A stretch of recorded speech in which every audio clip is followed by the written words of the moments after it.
All right, Bobby Spiked up here with winner of the boys 5A 800, defending your state title, Ben Lee, Thunder Ridge, wild last 200. You were talking a little bit earlier here, but just kind of talk about what's going through your mind with 200 to go, and you know who's in the field. So, 200 to go. There was still a lot left in my legs. We didn't go out super fast, so I know I had it in me to close as hard as I could.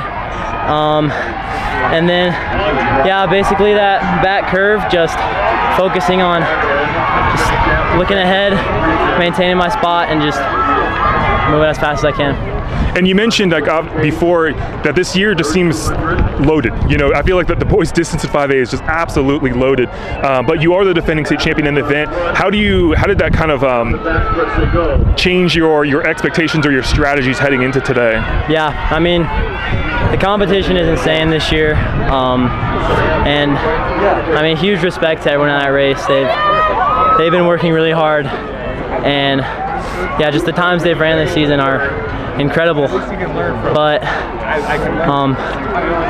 remind me the second part of that question. Sorry. No, you're fine. I was just saying, how did you kind of manage strategies or expectations coming into today with knowing how loaded the field is? Yeah. So I mean, I looked at the field and I noticed a couple of those guys under 153 have fast 400s.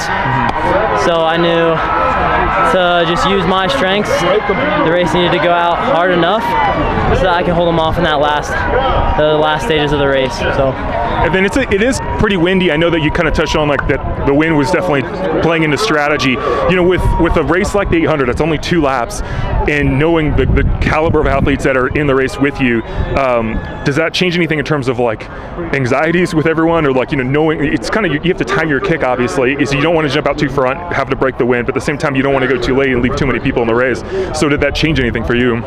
It did slightly, just because of the fact that there were so many fast guys. I knew anyone really had a chance to win the race, so I knew I'd have to run a smart race and just be patient. I wanted to go from the gun and I knew I couldn't, so I really just had to stay patient and time my kick to go where I would have enough left to hold on the rest of the race. Awesome. Thank you so much. Of course, thank you. Yeah.